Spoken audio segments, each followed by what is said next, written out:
해커 쌍국사 능력 검정 시험 회차별 기출문제 풀이 심화 편입니다. 제55회 기출문제 풀고 있고요. 31번부터 40번까지 문제 풀어보겠습니다. 밑줄근 이 사건에 대한 설명으로 옳은 것은 이 사건, 구식군인들이 일으킨 사건이다 라고 나오고 있습니다. 구식군인에서 우리는 이 사건이 임오군란인 것을 알 수가 있습니다. 구식군인들이 차별대우 때문에 일으킨 반란이 되겠는데요. 궁궐을 빠져나온 왕비라고 언급이 되어 있죠. 명성황후를 말하는 호칭이 지금 나오고 있고요. 임오군란 1882년도에 벌어진 사건이고 신식군대였던 별기군에 비해서 상당히 차별받았던 군대. 이 구식군대가 밀린 급료를 받았는데 이 밀린 급료에 먹을 수 없는 것들이 섞여 있어서 여기에 폭발한 나머지 이걸 지급을 담당하는 선해청과 일본 공사관을 습격했었던 사건이 되겠습니다. 임오군란에 대한 설명으로 옳은 것을 찾아볼 텐데요. 전개 과정에서 전주화약이 체결된 건 동학농민운동이었죠. 동학농민운동입니다. 이거는 통리기무 아문이 설치가 되는 배경이 되었다. 통리기무 아문이 설치되는 배경이 된 것은 이게 아니지요. 이게 아니고 요거는 초기 개화 정책을 위해서 설치한 거기 때문에 임오군란하고는 관련이 없습니다. 우정총국의 개국축하연을 이용해서 일어났다. 우정총국 갑신정변입니다.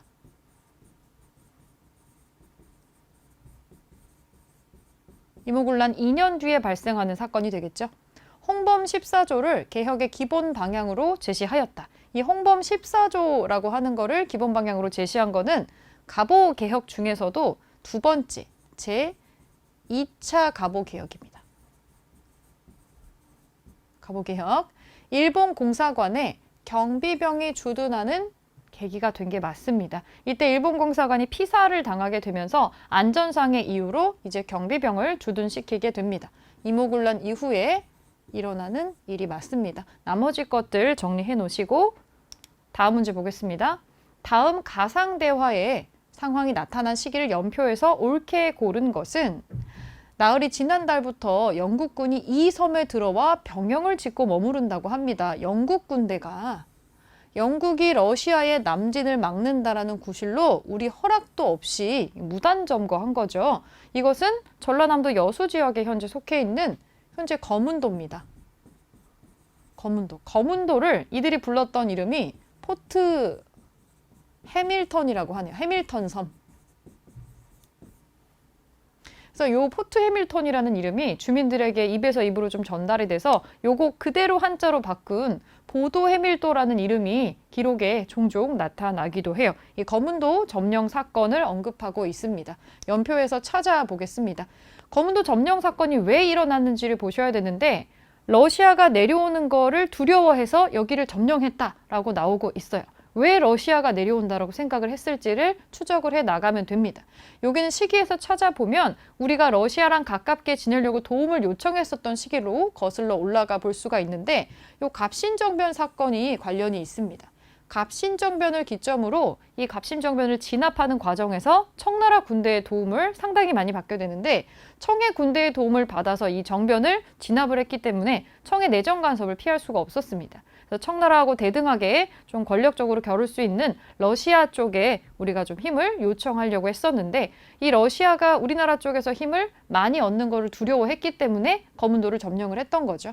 그래서 갑신정변을 기점으로 요것이 원인이 돼가지고 사건이 일어나기 때문에 요거 이전 것들은 다 지워주시면 되시고 여기로 지금 답을 찾을 수가 있겠는데요. 그러면 삼국간섭이라는 거는 뭐냐면 삼국간섭은 청일전쟁 이후로 또 넘어가게 됩니다. 청일전쟁 이후로 넘어가게 되는데 청일전쟁 이후에 이 청일전쟁에서 일본이 승리하고 나서 이 요동반도 땅을 달라고 하게 되는 사건이 벌어지게 돼요.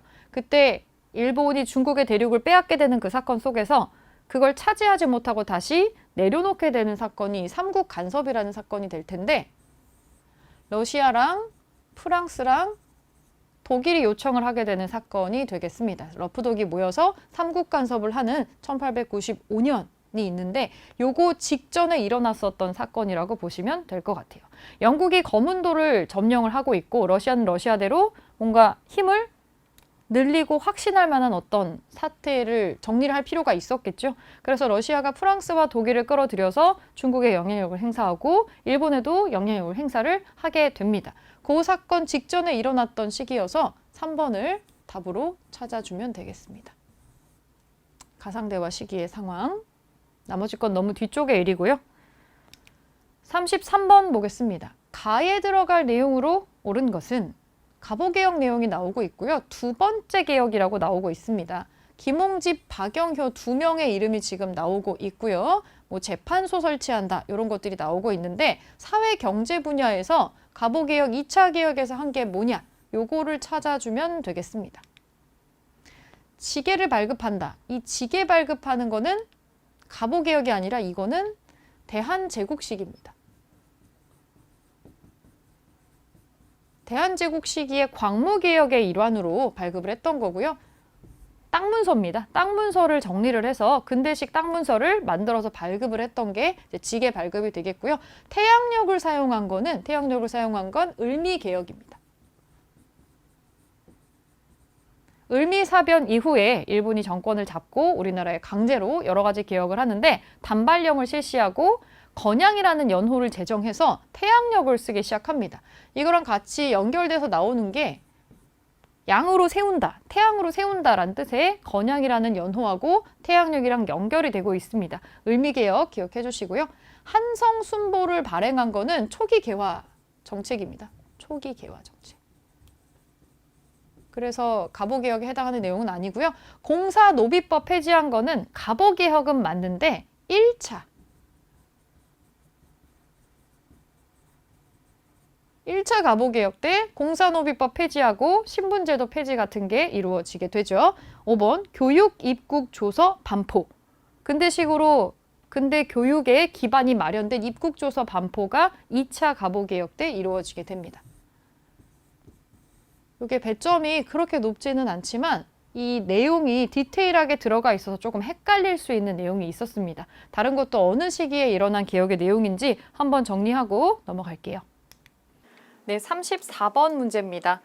가 시기에 볼 수 있는 모습으로 가장 적절한 것은 지금 3점이 체크가 되어 있는데요. 자료를 한번 보겠습니다. 환수된 황제 지보 특별 전시전이라고 나오고 요거는 그 황제 도장입니다. 지보라고 하는 게 도장이란 뜻인데요. 황제, 고종이라는 거 나오는 거 보니까 대한제국 시기에 국세다라는 거 알 수가 있겠습니다. 가 시기라고 한다면 고종이 황제로 있었던 대한제국 시기가 되겠죠. 대한제국 시기에 사용했었던 국세, 이 시기에 볼 수 있는 모습으로 적절한 것을 고르는 문제입니다. 적절한 거. 자, 1번 간도관리사로 임명되는 관료. 우선 정답이 바로 1번에 나오는데 조금 생소할 수 있는 문제일 것 같아요. 간도. 우리 영역에서 벗어나는 지역인데 이 지역으로 관리사를 보낸 적이 있습니다. 이 땅에 대한 어떤 대대적인 정리를 했었던 시기, 대한제국 시기인데요. 1903년에 간도 관리사를 파견한 적이 있습니다. 고종이 북간도 지역에 있는 우리 교민들을 위해서 그들을 케어하기 위해서 이범윤이라는 사람을 간도의 관리사로 아예 보내요. 사실은 그 이전에 1902년에 이미 간도 시찰을 한번 하고 그리고 관리사를 그 다음 해에 바로 파견을 하게 됩니다. 우선 정답은 1번인데 오답을 한번 보겠습니다. 대한제국 시기니까 가시기는 대한제국 시기이기 때문에 대한제국이 있었던 13년 정도의 시기를 가리키겠죠.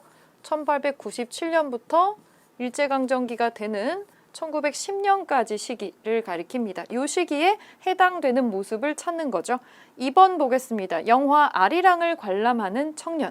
아리랑이라는 영화 나운규라는 분이 만든 거죠. 나운규 1926년입니다. 문화통치 시기죠. 시기적으로 맞지가 않네요.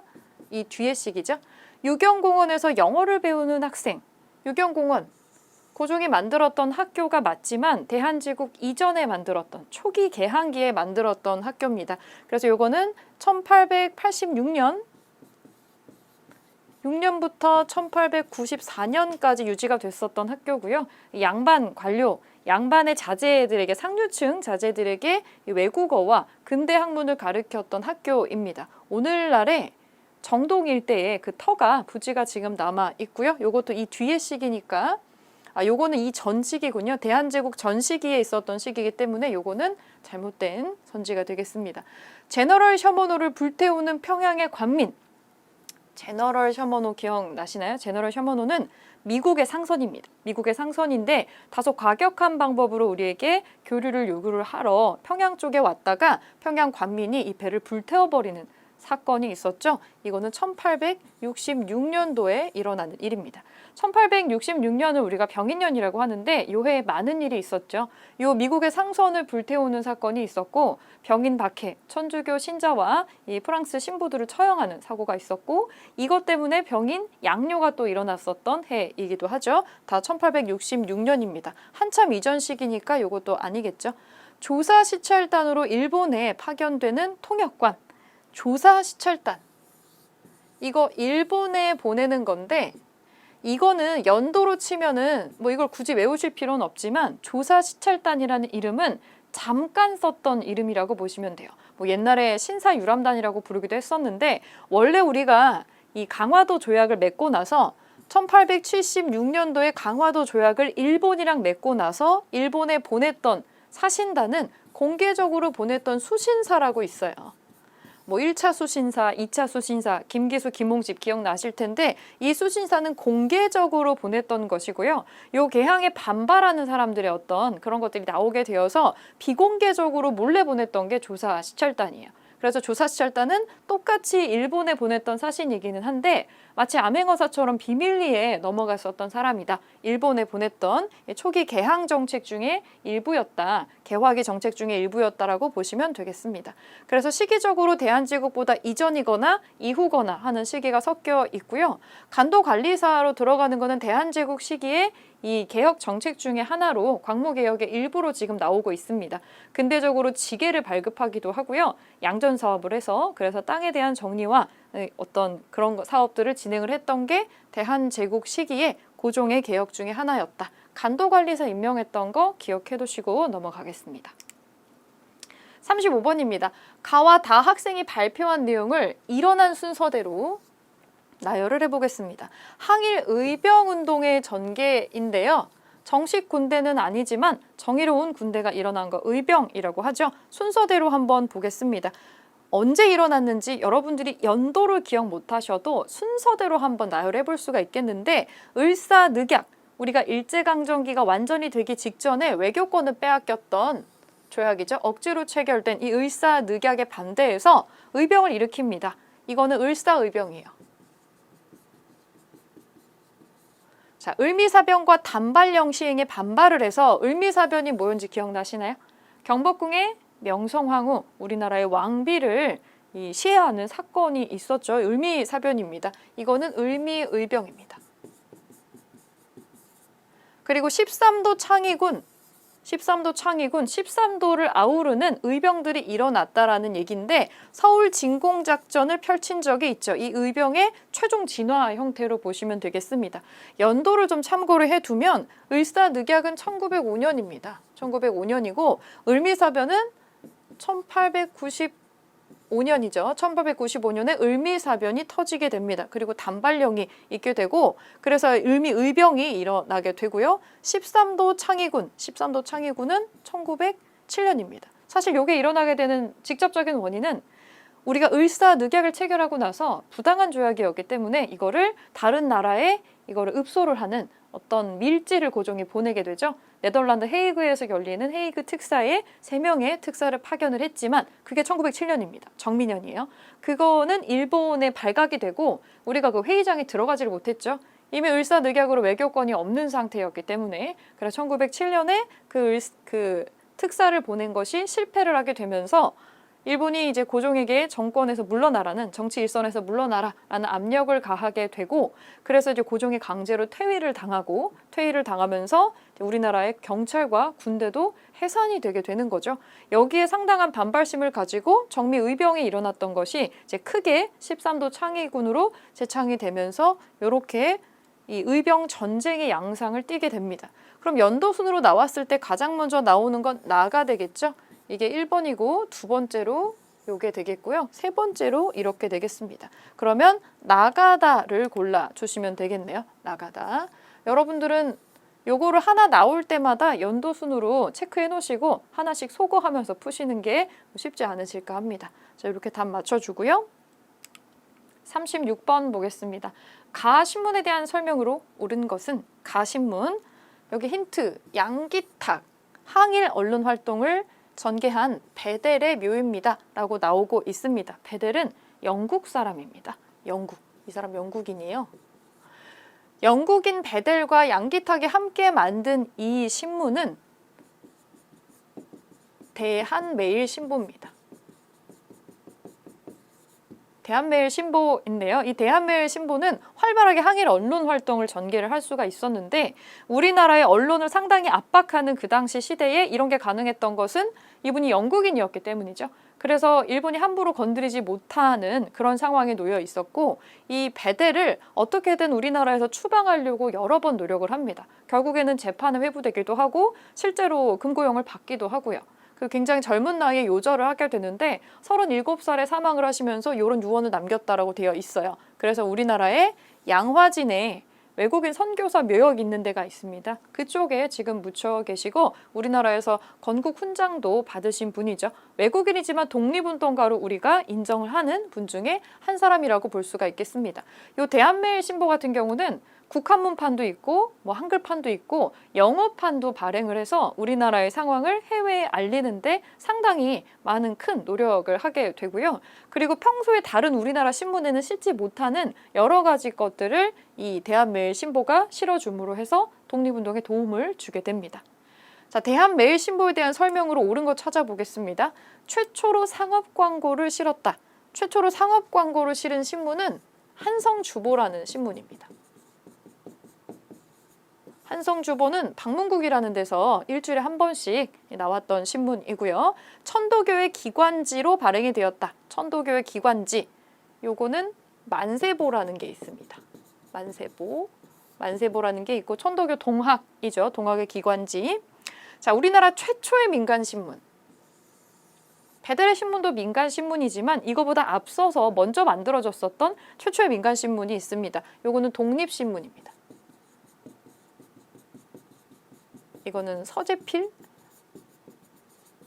창간했었던 독립신문이 있고요. 국채보상운동의 확산에 기여하였다. 답이 4번이죠. 국채, 나라의 빚을 갚자라는 운동인데 우리가 일본에 억지로 빌렸던 돈들이 있죠. 그래서 일본에 상당히 이제 경제권이 영속되는 것이 있었는데 그거 빨리 갚아버리고 일본으로부터 빨리 벗어나서 우리의 자립을 하자 이런 운동이 있었습니다. 이 국제보상운동은 대한매일신보에 여러 가지로 홍보를 실어주고 이제 참여를 독려하는 기사가 실리게 되면서 전국적으로 확산이 되게 되는데요. 이 신문의 역할이 상당히 컸습니다. 그래서 요거랑 같이 연결해서 항상 나오는 선지니까 대한매일신보가 국제보상운동의 확산에 기여를 많이 했다. 요거 여기서 체크해 놓으시고 정답은 4번입니다. 자, 5번 마저 보겠습니다. 일장기를 삭제한 손기정의 사진을 게재하였다. 베를린 올림픽에서 금메달을 땄던 손기정 선수, 마라토너 손기정 선수 일장기를 달고 찍었기 때문에 여기 일장기를 보이지 않으려고 이 월계수 화분으로 여기를 가리는 그런 행위를 하기도 합니다. 그리고 이 일장기를 달고 있는 손기정 선수의 사진이 여러 각도에서 찍혔는데 이걸 신문에 보도할 때 요거를 삭제해가지고 실었던 언론사가 있어요. 그래서 폐간이 됐었던 곳들이 있죠. 요곳은 두 곳이 있습니다. 첫 번째로 동아일보고요. 그리고 조선중앙일보라는 게 있습니다. 그래서 이 두 신문에서 특히 동아일보에서 손기정 사진의 일장기를 삭제한 부분을 내세움으로 해서 크게 이제 일본의 반발을 사고 폐간이 되기도 했었죠. 자, 이렇게 신문에 대한 내용도 한번 정리를 해주고 넘어가겠습니다. 네, 37번입니다. 다음 상소가 올라간 이후에 사실로 옳은 것은 3점짜리 문제가 되겠는데 이 상소 내용으로 시기를 유추해 보겠습니다. 일본이 러시아에 선전포고한 이후에 블라블라블라 나오는데 선전포고를 했대요. 러시아에. 그러면 이거는 러일전쟁으로 유출해 볼 수가 있는데 러일전쟁 1904년, 1905년이었죠. 그리고 지금 저들이 황실을 보존하겠다라는 말을 하고 있다. 그걸 믿느냐? 군주의 지위가 그래도 아직 바뀌지 않았고 군주의 지위가 아직 바뀌지 않았고 아직 고종이 폐위당하기 전인 것 같아요. 황제가 폐위당한 거는 1907년이죠. 그러면 요 사이 시기로 볼 수가 있겠습니다. 그리고 조약서가 다행히 인가를 받지 않았다. 이 조약서, 이 헛된 조약서, 이것은 1905년에 체결이 된 게 아니라 억지로 우겼던 을사늑약입니다. 을사늑약 이후의 사실로 옳은 것을 골라보겠습니다. 제1차 영일동맹이 체결되었다. 영국과 일본 사이에서 은밀히 동맹이 체결이 됩니다. 이건 1902년에 벌어지는 일이고요. 일본이 경인선 부설권을 인수하였다. 경인선 철도입니다. 철도 부설권을 누군가로부터 인수를 합니다. 이거 미국으로부터 인수를 해서 1898년에 인수를 하게 되고요. 경인선 철도가 그 다음 해에 바로 개통이 되게 되죠.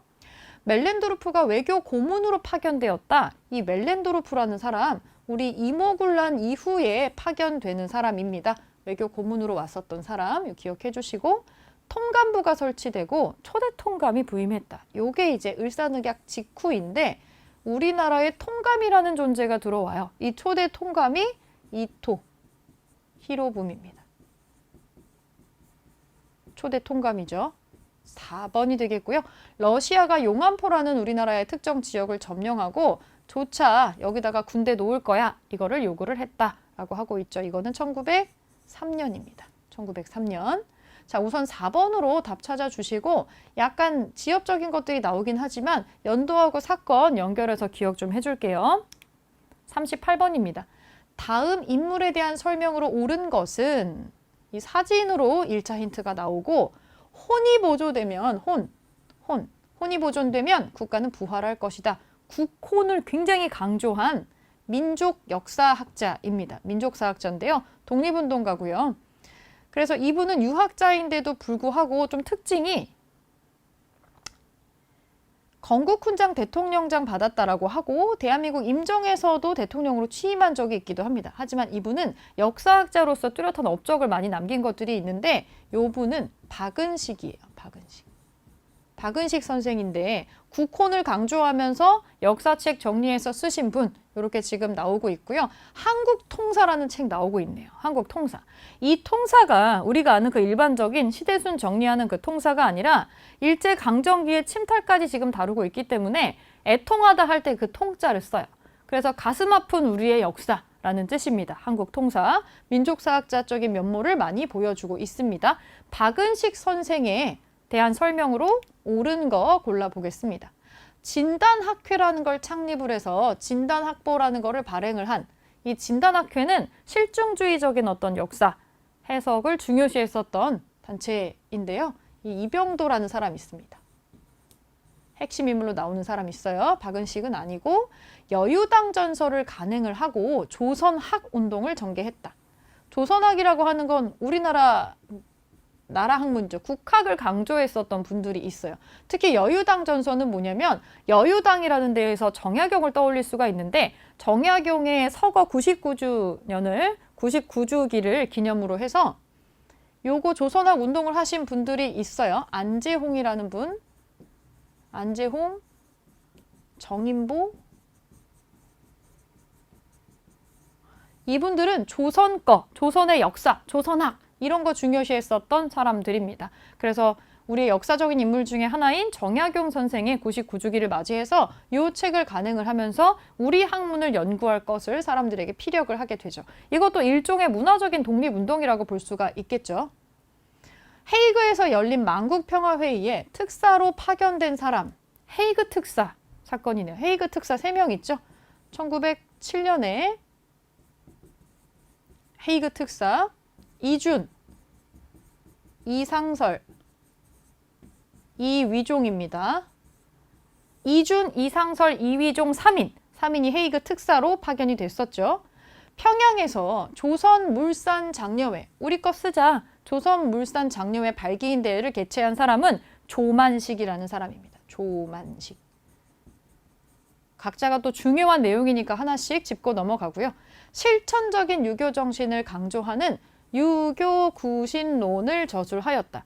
유교의 안 좋은 폐단을 지적하고 이거를 고쳐서 새롭게 나아가야 된다라고 주장을 했다라는 거죠. 박은식 선생의 대표적인 활약 중에 하나입니다. 5번으로 답 체크하고 나머지 것들도 하나씩 정리를 해놓을게요. 네, 39번입니다. 가와 나 발표 사이 시기에 있었던 사실로 옳은 것은? 가를 먼저 볼게요.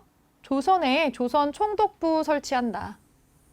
조선 총독부 건물이 옛날에 경복궁 안쪽에 있었던 거 아실지 모르겠어요. 그게 1995년까지 있었는데 우리나라의 총독부가 설치가 되는 거는 국권을 빼앗기고 나서, 국권을 피탈당하고 나서입니다. 1910년 이후로 총독부가 설치가 되겠죠. 그래서 우리나라에 총독이 들어오게 되는데 조선 총독을 두고 위임 범위 내에서 육해군 통솔한다. 군권도 전부 다 넘기고 있어요. 그래서 총독부를 설치하고 그 기간 동안에 우리가 무단 통치 당하게 되는 시기를 언급을 하고 있고요. 일제강점기 된 직후 상황을 지금 보여주고 있고, 나를 한번 보면 총독의 임용의 범위를 확장한다. 이전까지는 군인에 좀 한정돼 있었는데, 그리고 경찰 제도를 개정을 하겠다. 복제를 폐지하겠다. 군복 입고 총칼 차고 다녔었는데 그걸 안 하겠다는 뉘앙스의 글이 나오고 있고, 그래서 시대의 흐름에 순응하겠다. 조선인의 임용과 대우도 더욱 고려해서 좀 개선시켜 줄게 라고 지금 뉘앙스가 나오고 있어요. 내지인, 일본 본토에 있는 사람들하고 똑같이 너희들 차별하지 않을 거야 라고 굉장히 돌려 얘기를 하고 있습니다. 지금 이거는 사이토 마코토라고 하는 총독이 발표를 한 내용인데, 언제냐면 어떤 사건을 겪고 나서 이제 이전까지의 통치 방식으로는 안 되겠다라는 걸 느끼고 일종의 좀 조삼모사기는 해요. 당근을 주려고 하는 장면이에요. 채찍만 가지고는 안 되는군. 채찍으로 때리기만 했더니 때렸는데도 얘네들이 눌러지지를 않았네. 그래서 이번에 방식을 좀 바꾸게 되는데, 이게 1919년 9월 달에 발표가 되는 내용이에요. 이게 언제냐면 1919년은 1919년 3월 1일에 3.1운동이 있었어요. 이 3.1운동이 몇 달에 걸쳐서 전국적으로 그리고 해외까지 전파가 돼서 해외 매스컴에도 나오게 됩니다. 그래서 이 언론에서도 막 이런 걸 얘기하고 하니 더 이상 여기에서 강압적인 방식을 쓰게 되면 안 되는 거죠. 그래서 통치의 방식을 살짝 바꾸려고 하는 겁니다. 더 이상 이전 방식으로는 안 되겠다. 그래서 이 내용을 발표를 하고 나서는 우리가 통상적으로 1920년대부터는 문화 통치 시기다. 이렇게 얘기를 하곤 합니다. 그래서 이 발표 사이 시기에 있었던 사실로 옳은 것은, 그러면 이렇게 통치의 방식을 바꾼다라는 내용이니까 우리는 이 사이 시기를 무단 통치 시기로 볼 수가 있겠습니다. 무단 통치. 아직 통치 방식 바뀌기 직전에 무단 통치 골라볼게요.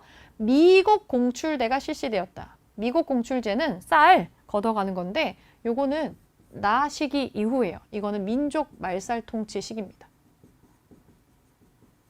전쟁을 수행하는데 여러 가지가 필요하게 돼서 1930년대 이후에 벌어지는 일이고요. 조선태형령, 이 대표적인 무단 통치 방식이죠. 조선인은 길거리에서 그냥 길거리 재판 받는 거예요. 그리고 길에서 엉덩이를 까고 이렇게 태형을 치는 조선태형령이라는 아주 수치스러운 법령이 있었죠. 오직 조선인한테만 해당되는 법령이었고, 이 조선태형령을 하면서 제대로 된 재판은 당연히 이루어지지 않았고요. 오죽하면 그들끼리 하는 우스갯소리 중에서 조선인과 북어는 패야 마시다, 뭐 이런 말이 있었을 정도로, 그 정도로 1910년대에 가장 가혹한 수법 중에 하나가 조선 태형령이었습니다. 무단 통치의 아이콘 같은 어떤 그런 법령이 되겠고요. 국민징용령, 군인으로 뽑아가는 거죠. 이것도 민족 말살입니다. 민족 말살 시기에 군인을 충당하기 위해서 이걸 하게 되고요. 나 시기 이후가 되겠죠. 경성제국대학이 설립되었다. 이거는 문화통치식입니다. 너네도 이제 학교 보내줄게, 학교 세울 수 있게 해줄게, 이렇게 말은 했는데, 우리나라 사람들이 1920년대에 기금을 모아서 우리의 그 민립대학교를 세우려고 하고 있었어요. 근데 우리가 돈을 모아서 우리가 그런 고등교육기관을 세우면 거기에서 엘리트 조선 사람들을 모아다가 독립운동가로 육성할 가능성이 매우 컸기 때문에, 그래서 일본이 경성제국대학을 설립하고 우리나라의 엘리트들을 그쪽으로 데려가게 된다. 이렇게 보게 되는데, 이 경성제국대학이 오늘날의 서울의 대학로에 있었어요. 아마 마로니에 공원이라고 들어보셨을 텐데 그 마로니에 공원 안쪽이 경성제국대학교 캠퍼스가 있었던 자리고요. 경성제국대학교 캠퍼스 앞쪽에다가 마로니에 나무를 심어서 거길 지금도 마로니에 공원이라고 합니다. 일제가 패망하고 나면 그 자리에 우리가 서울대학교를 만들게 되고요. 그 서울대학교 캠퍼스가 오랫동안 거기에 있다가 지금은 신림동에 현재 서울대학교에 있는 쪽으로 이동을 하게 됐죠. 그래서 여기 자리에 생겼어요. 서울대학교가. 요거 참고로 알아놓으시고 자 5번 황국신민서사 암송이 강요되었다. 우리는 천황의 신민이다. 이거를 우리가 국기에 대한 맹세하는 것처럼 암송을 시킨 거예요. 요거는 충성도 때문에 그런 거겠죠. 요것도 민족 말살 통치입니다. 나 시기 이후가 되겠죠. 우선 정답은 2번으로 찾고 나머지 시기 일치시켜 놓겠습니다. 네, 40번입니다. 가단체에 대한 설명으로 옳은 것은 가단체, 청년 김상옥. 최근 영화에 종종 등장하시는 분이죠. 영화를 제작해서 독립운동가의 치열했던 삶과 항일투쟁, 김원봉이 조직했었던 이 단체의 일원이었다. 이 단체는 의열단입니다. 무장투쟁 단체죠. 무력으로 투쟁하는 대표적인 단체가 되겠습니다. 옳은 거 찾아볼게요. 조선혁명 선언을 행동강령으로 삼았다. 바로 1번의 답이 나오네요. 의열단의 행동강령입니다. 조선혁명 선언은요. 민족사학자인 신채호 선생이 써주는 내용입니다. 신채호. 1번 우선 답이고요. 비밀행정조직으로 연통제를 실시했다. 이거는 대한민국 임시정부입니다. 임정의 연통제를 말하는 거고요.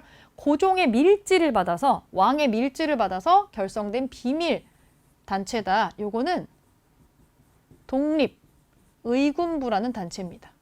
독립의군부. 도쿄에서 일어난 이봉창 의거를 계획했다. 이봉창과 이 단체에 소속된 사람으로 이봉창과 윤봉길 의사가 있었죠. 김구의 한인애국단입니다. 한인애국단. 신흥무관학교를 세워서 무장투쟁을 준비하였다. 이거는 신민회가 하는 일입니다. 그래서 각 단체별로 주요한 활동이 연결되어 있으니까 나머지 오답도 내용으로 정리를 하겠습니다. 네, 이렇게 40번까지 봤고요. 다음 시간부터 41번부터 50번까지 풀어보겠습니다.